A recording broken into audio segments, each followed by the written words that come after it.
What is up, Starseeds? I'm Sid, and today we are going to be talking about amethyst. This is like a really deep purple kind of amethyst right here that I love. This is a little baby that broke off of this piece of amethyst. This is the next kind of like deepest purple amethyst that I have. Someone got me this amethyst. I don't really buy new crystals. This was the first big piece of amethyst that I got. This one I got from a shop in New York. More of a whiter, watered down amethyst, if you will. That's not the geological makeup, but... And then we're going to be talking about ametrine. I used to have some ametrine. That was one of the first crystals I got, actually. An amethyst and citrine mixed together, but I gifted it to somebody. And then we'll be talking about citrine.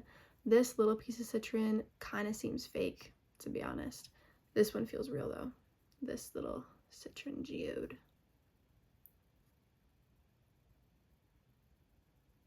Anyways, I've got some handy dandy little notes here, so we are going to get into it. This video is not going to be as long as the quartz video, my first really deep dive into specific types of crystals, which I love doing, and I'm so excited to eventually do more. Obviously, amethyst is probably the most popular crystal nowadays, and it's in the quartz family, which we started off with, so obviously that's what we're going to be talking about today. Citrine, I think, goes hand in hand with it so well because of ametrine, that being one of the first crystals that I accumulated, and citrine being my birthstone. They are very different types of crystals. One is purple, one is yellowish orange, so they represent very different kind of chakra points. They're good for different things, so let's get into it. Amethyst is very soothing, protecting. It boosts willpower, intuition, spirituality, relaxation, and ability to sleep. It supports you in the battle against bad habits like breaking addiction. This is the #1 intuitive thing that I get from amethyst. Obviously, when you look at this purple crystal, I feel like this is going to enhance your dreams. It's definitely about deep relaxation, sleep, meditation. It's going to be great with that, but also I feel like this boosts your immunity and it breaks old habits, old addictive cycles, alcoholism in specific. We'll come back to this because once I did some researching for this video, I was like, mind blown. The history of it backs up my intuition. Anyways, it eases anxiety. It's very calming. It kind of has this like lavender vibe to it. It mentally detoxes you. It balances emotion, boosts your immune system and immune response. I felt kind of intuitively called to use that word, immune response.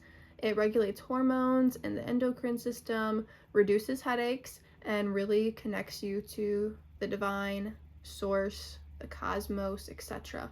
It's good to wear amethyst on your left side, I heard. Like if you have a bracelet, it might be better to wear on your left side, but take with that information what you will. Amethyst is also said to actually cleanse other crystals. Like if you have a big piece of amethyst, you can put another crystal on it and it is said to cleanse that crystal, but you do want to be cleansing your amethyst. I like to cleanse all my crystals, kind of recharge them babies in the moonlight, in the sunlight. Smudging, smoke, visualization, fire. I like to cleanse like that. I used to like to put in like salt water. Some crystals you can't put in water or salt water, so make sure to do your research on that. Amethyst is connected to the third eye and crown chakra, really the higher up chakra energies. It's connected to the zodiac signs of Pisces and Aquarius especially.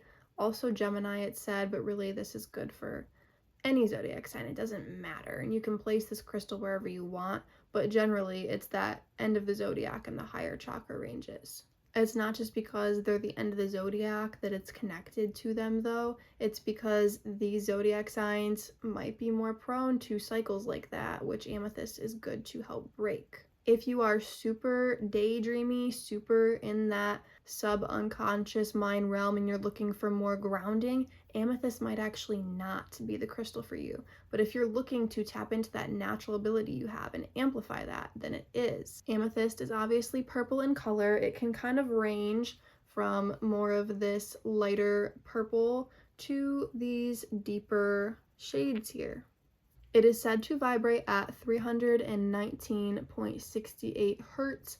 It is silicon dioxide with manganese impurities, but more so iron impurities and inclusions. Irradiation that occurs in the part of the earth where this is formed. People can also irradiate this to change the color of it as well, to amplify that purple color and to lighten it. Amethyst is found worldwide, especially in Brazil, Sri Lanka, Madagascar, Russia, and amethyst actually dates back to 200 BC. And amethyst means not drunk in ancient Greek because A means not and methystos means to intoxicate. So amethyst literally means not to intoxicate. They believe that if you had amethyst on you, you wouldn't get as tipsy at parties. Catholic bishops also wore amethyst rings to symbolize sobriety and also purity. Ancient Egyptian leaders wore amethyst because they believed it connected them to the divine. It's also kind of a symbol of royalty from this purple color. And purple is the color of the crown chakra, and leaders wear crowns. That's kind of all connected. Medieval soldiers wore amethyst to protect them when they were going into battle. Also, in mythology, Artemis transformed a lady named Amethyst into a clear stone to save her from Dionysus's wrath. And then in remorse, Dionysus poured wine, he's the god of wine, over her, giving the stone its purple color. There's also other forms of amethyst. I'll put some pictures up here on the screen with some names if you guys are curious about it. You can look into it more. But I really didn't want to get into all the different types of amethyst because I feel like now you guys should have a good understanding of color theory when it comes to crystals and spirituality, and you can kind of interpret for yourself these other meanings. But I think the history of these crystals and obviously their common uses and what they kind of represent for me, and also what online has to say, kind of how that tends to be very similar so far. That's the main reason why I like doing these videos. We did get into a lot of different kinds of crystals in the quartz video, so that is a good video to really start off with if you're getting into crystals, colors. And when we talked about quartz, we talked about like cactus quartz, which there's cactus amethyst. There's Lemurian quartz. I don't know if there's Lemurian amethyst, but I feel like those meanings can be used to interpret really all different types of crystals as well. Let's talk about citrine now, and then we will put them together and talk a little bit about ametrine. So citrine, also known as the merchant's stone, it's so bright in summary, even though it's like the November birthstone, my birthstone. It enhances success, prosperity, optimism, joy, positivity, courage, confidence, strength, creativity, self-expression, abundance, and potential. It's said to aid in digestion, detoxification, stimulates the brain, focusness, motivation. It increases blood circulation and flow. It improves emotional well-being.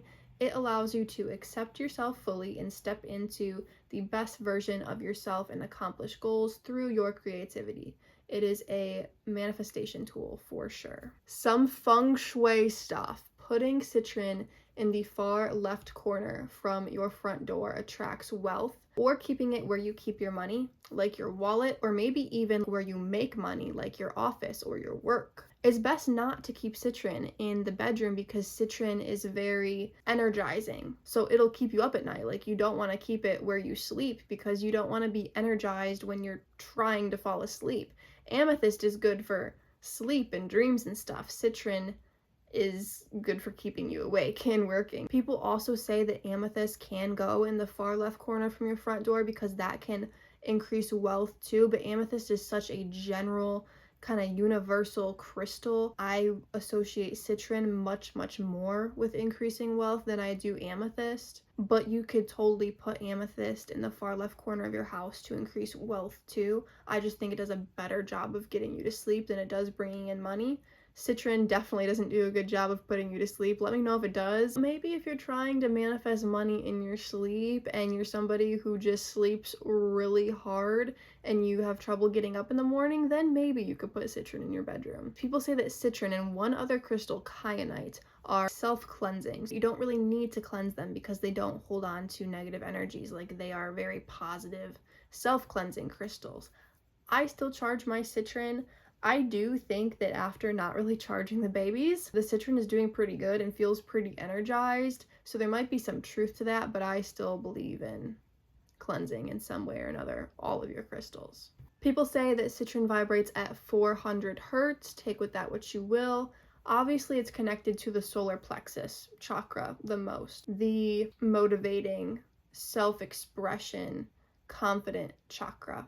Also the sacral chakra, even crown and third eye too. Wherever you want this to go, it can go. Obviously, it's this golden yellow kind of color, so it's going to resonate with the solar plexus chakra the most. It's connected to Sagittarius, Scorpio, Leo, Aries, Gemini, Libra, kind of in that order, more so the fire signs and Scorpio. It is silicone dioxide with iron impurities, similar to hematiated quartz in this makeup of its structure, like a golden healer quartz. It's found in volcanic rock worldwide, like Brazil, Madagascar, the US, Russia, and also can be made by heating amethyst up. That's the most popular, is really this artificial citrine.